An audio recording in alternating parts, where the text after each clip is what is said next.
Hi అండి, welcome back to my channel stay with Bindu. ఈరోజు మనం మైదాతో గవ్వలు ఎలా ప్రిపేర్ చేసుకోవాలో తెలుసుకుందామండి. చాలా సింపుల్గా ఈజీగా మీకు నేను చెప్పేస్తాను.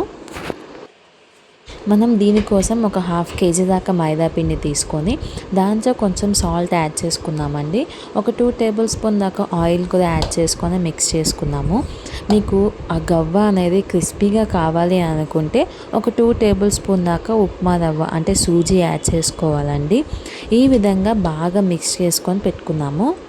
ఈ వీడియోలో చూపించే ప్లాంట్ అండి, ఇది మనం ఇండోర్లో మనం ప్లేస్ చేసుకుంటే మనకి చాలా మంచిది. మీకు ఎవరికైనా బ్రీతింగ్ ప్రాబ్లం ఉన్నా, డస్ట్ ఎలర్జీ ఉన్నా ఈ ట్రీని మీ సరౌండింగ్స్లో పెట్టుకోండి.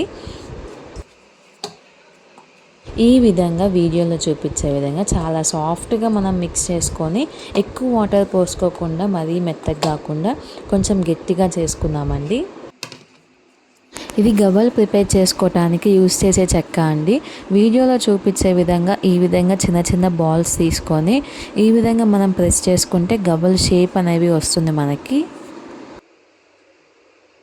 ఇట్లాగా ఫస్ట్ అయితే మనం పిండి అంతా మనం గవ్వలు ప్రిపేర్ చేసేసుకొని పక్కన పెట్టేసుకున్నామండి.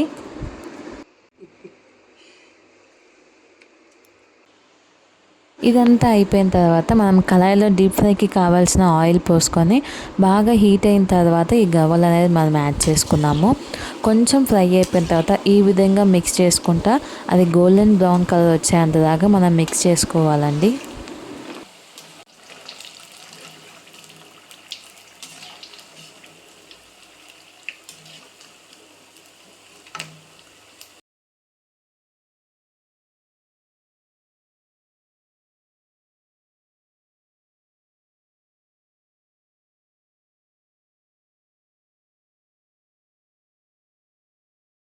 ఇక్కడ హాఫ్ కేజీ మైదా పిండికండి మనకి 1/4 దాకా ఒక గ్లాస్ దాకా మనకి షుగర్ అయితే సరిపోతుంది.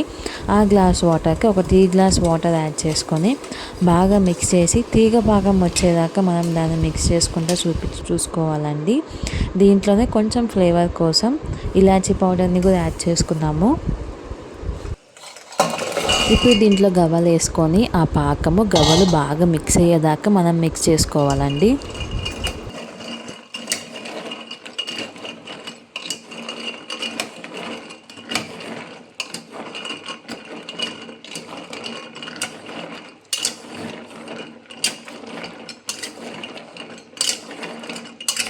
ఈ గవ్వల్ని ఇప్పుడు ఒక 6 నుంచి 7 అవర్స్ దాకా పక్కన పెట్టేస్తే గవ్వలు అనేవి చాలా క్రిస్పీగా మనకి రెడీ అయిపోతాయండి. వీడియో కనుక మీకు నచ్చినట్లయితే లైక్ చేయండి, షేర్ చేయండి, సబ్స్క్రైబ్ చేసుకోండి. Thanks for